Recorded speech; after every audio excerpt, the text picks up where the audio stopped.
Hola, soy Iván Salcido, dándoles la bienvenida al capítulo número 12 del podcast de historias de terremotos. Antes de iniciar el programa, recuerden por favor regalarme su like para que YouTube le recomiende este podcast a más personas. En esta edición, conoceremos un sismo que cierra esta serie de programas donde les he hablado de los temblores en California. Ahora me voy a centrar en el que se conoce como el terremoto de Northridge, un sismo ocurrido en una fecha muy importante para el calendario estadounidense, ya que al ser el tercer lunes de enero, se celebraría el día de Martin Luther King Jr., el cual festeja el natalicio del reverendo, líder activista y ministro de la Iglesia afroamericana, quien lideró un movimiento que buscaba la igualdad de los derechos civiles en los Estados Unidos, hasta que fue asesinado en 1968. Nuestra historia inicia a las 4 horas y 30 minutos del lunes 17 de enero de 1994, cuando un sismo de magnitud 6.7 despertó a Los Ángeles, la metrópoli más grande del estado de California, pero fue tal su fuerza que el temblor fue sentido en otras urbes como San Diego, Las Vegas, Phoenix y hasta la ciudad de Ensenada en México. A pesar de que se trató de un sismo cuya magnitud fue menor a 7 y de que su duración varió entre los 10 y 20 segundos, acabó con la vida de 67 personas y dejó heridas a 12,000, además de que rápidamente se convirtió en el terremoto más destructivo y costoso ocurrido en suelo norteamericano desde el sucedido en San Francisco en 1906, superando al sismo de Loma Prieta de 1989, debido al que el terremoto de Northridge generó daños en 40,000 edificios, dejó a 20,000 personas sin hogar y pérdidas estimadas en 44,000 millones de dólares. El sismo de Northridge fue provocado por un súbito deslizamiento inverso de 3 metros de longitud a una profundidad de 18.2 kilómetros, generado en una falla de empuje de 15 kilómetros de largo que además presenta una inclinación hacia el sur, por lo que el terremoto elevó 70 centímetros las montañas de Santa Susana, causando graves daños en Los Ángeles debido a que esa falla se encuentra debajo de la ciudad. El epicentro fue localizado en el Valle de San Fernando, a 32 kilómetros al noroeste del centro de la ciudad de Los Ángeles. Un minuto después, se presentó una réplica de magnitud 6.0, seguida de otra de la misma magnitud 11 horas después. Estas fueron las dos mayores de las miles de réplicas que ocurrieron después del sismo principal. Las causas de tan elevada destrucción en el Valle de San Fernando, y en concreto en la comunidad de Northridge, se basó en varios factores. El primero se debió a la cercanía con el epicentro, una situación que, como ya hemos platicado antes, provoca que el sismo golpee con toda su fuerza, ya que al no recorrer distancia, no se atenúan las ondas sísmicas. El segundo factor, que es considerado el más importante para la propagación de daños, fue la inusual y elevadísima aceleración que tuvo el suelo, a tal grado que ha sido catalogada como una de las más altas registradas en la historia de Norteamérica. Al hablar de la aceleración del suelo, lo entendemos como el empuje horizontal que recibieron las construcciones y la infraestructura que los llevaron a su límite de diseño.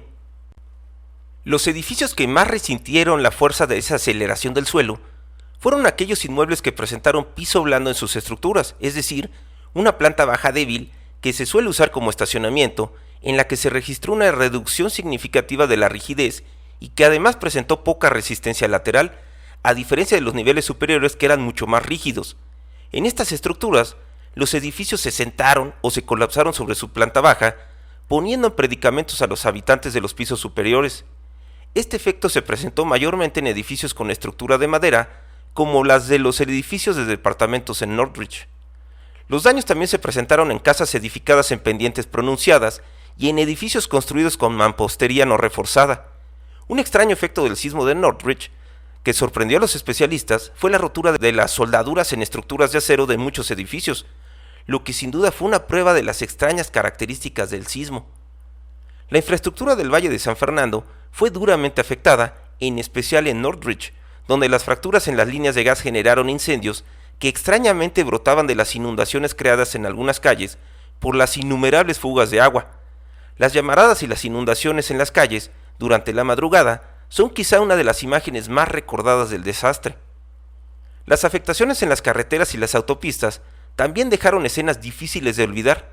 En la autopista interestatal 10, conocida como el Santa Mónica Freeway, reconocida por ser la carretera más transitada de los Estados Unidos, el sismo provocó el desgarre de varios tramos elevados que dejaron inhabilitada esa importante vía.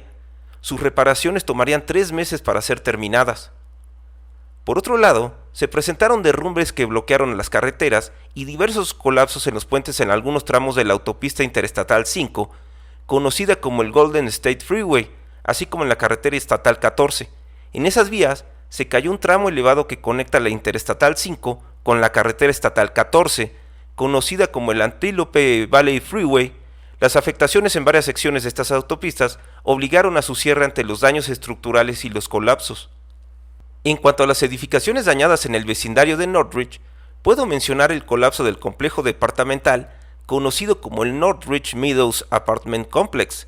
Se presentó el derrumbe del estacionamiento en Northridge Fashion Center, se desplomó también una sección del edificio Kaiser en Granada Hills, además de que 11 hospitales resultaron tan dañados en su estructura que quedaron inutilizables y en la Universidad Estatal de California en Northridge, la que por cierto era la universidad más cercana al epicentro, al estar a tan solo 1.6 kilómetros de ese punto, se registró el colapso total de la estructura C del estacionamiento de estudiantes. Sumado a esto, los 58 edificios que integraban ese campus fueron dañados, de los cuales tuvieron que ser demolidos el edificio de Bellas Artes y la Librería Sur para ser reemplazados. Las actividades universitarias se retomarían 2 semanas después en instalaciones provisionales. Evidentemente, ante una catástrofe de tal nivel, a la inmediata destrucción material provocada por el terremoto, le siguieron el rescate de las personas atrapadas en los escombros.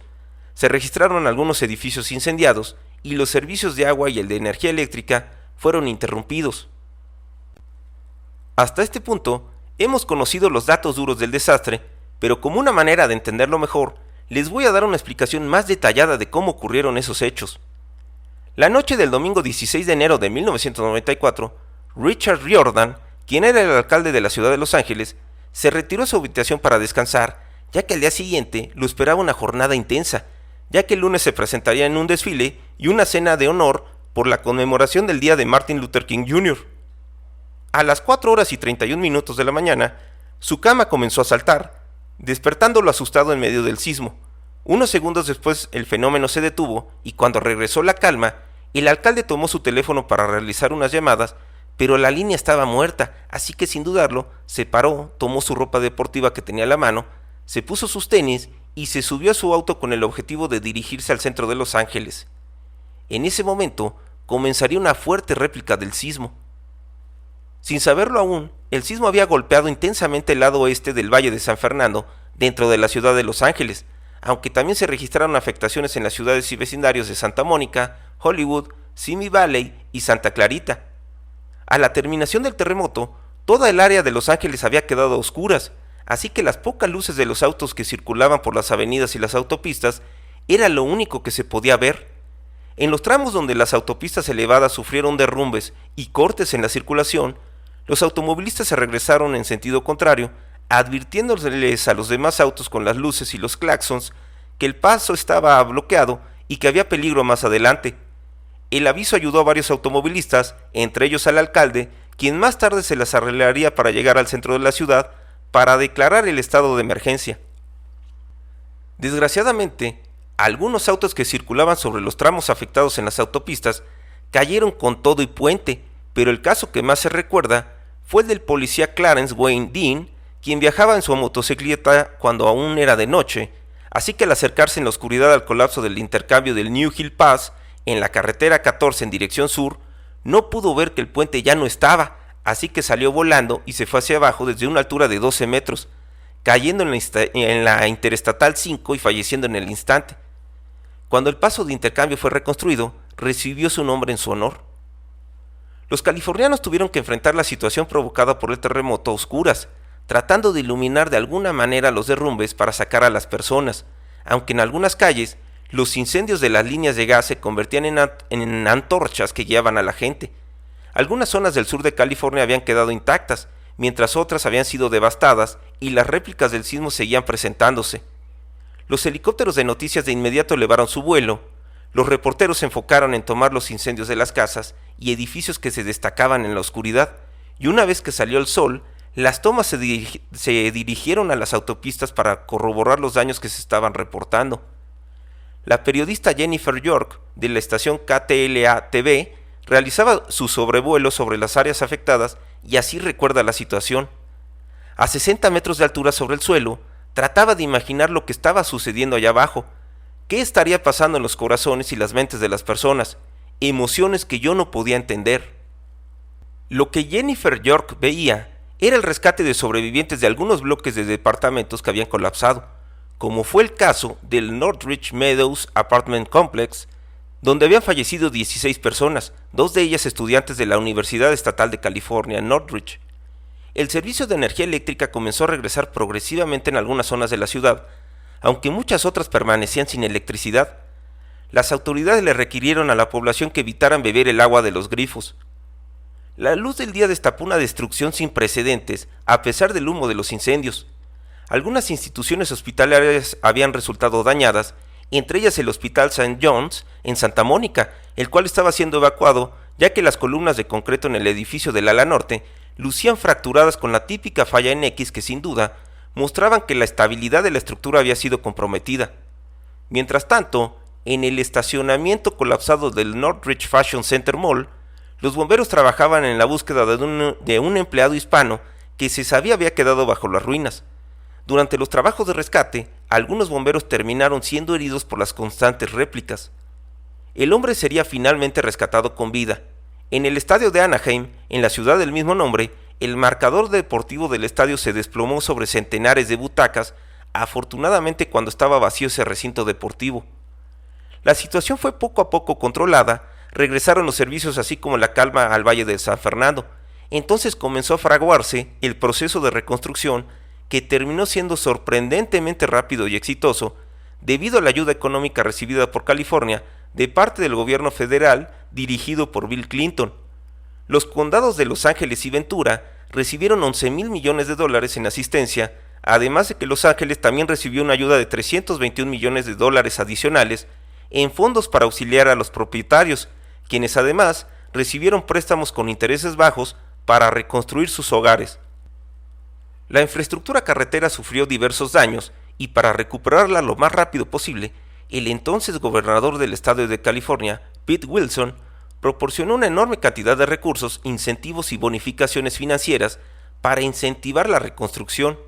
El secreto se basó en ofrecerles a los contratistas un bono financiero de $150,000 por cada día que terminaran antes de lo previsto, aunque también se les notificó que serían penalizados con la misma cantidad por cada día de atraso. Sin embargo, el programa funcionó, ya que los constructores trabajaron 24 horas al día y terminaron las obras en tiempo récord. Algunos tramos carreteros fueron abiertos a la circulación en tan solo 3 meses y otros en 10, cuando reponer 8 puentes colapsados se había calculado que tomarían 18 meses de trabajos para reponerlos. Este plan marcó un importantísimo precedente en la restitución de infraestructura ante un desastre, cuyas tácticas de incentivos y penalizaciones serían usadas en otras catástrofes más adelante.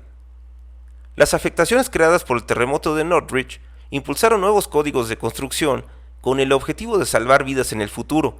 Se cambiaron los estándares constructivos de los hospitales y se empezó a fomentar la utilización del concreto armado y las mamposterías reforzadas para lograr mayor seguridad de los edificios. Por último, fue muy curioso que en el parque de diversiones temático de los estudios Universal en Hollywood, la atracción denominada Earthquake, un juego mecánico inspirado en una película filmada en 1974, cuya trama se desenvuelve durante un destructivo terremoto en California y que también fue titulada Earthquake, fue cerrada por un tiempo ya que la gente estaba muy afectada por los sucesos recientes provocados por el sismo. Sin embargo, no era la primera vez que esto pasaba, ya que también la atracción había sido cerrada cuando ocurrió el sismo de Loma Prieta en 1989, tan solo 5 años atrás. Esto es un dato curioso, pero en realidad demuestra el potencial sísmico del sistema de fallas en California. La más importante de ellas es la falla de San Andrés, responsable de los 3 enormes desastres que hemos conocido en estos últimos programas. El terremoto de Northridge acaba de cumplir su 30 aniversario el pasado mes de enero. El Valle de San Fernando y las poblaciones afectadas en 1994 están completamente recuperadas, pero a pesar de ello, la preocupación de ese gran sismo bautizado como el Big One, que esperan los científicos que surja en la falla de San Andrés en cualquier momento, está más presente que nunca, por lo que la preparación ante este riesgo es continua, ya que las experiencias en el pasado han dejado importantes lecciones de lo que puede enfrentar el Estado en caso de que ocurra. Esperemos que eso nunca pase. De esta manera termino el capítulo 12 del podcast de Historias de Terremotos, que cierra la serie de sismos en California. Si les agradó este programa, no olviden regalarme su like. Los invito a suscribirse al canal para que disfruten del podcast, los videos tradicionales y los shorts. Recuerden activar la campana de notificaciones para que sean de los primeros en ver las nuevas entregas. Si gustan apoyarme de otra manera, pueden hacerlo con una donación mediante la compra de los super thanks que tienen aquí abajo. Gracias por su atención y hasta el siguiente capítulo del podcast.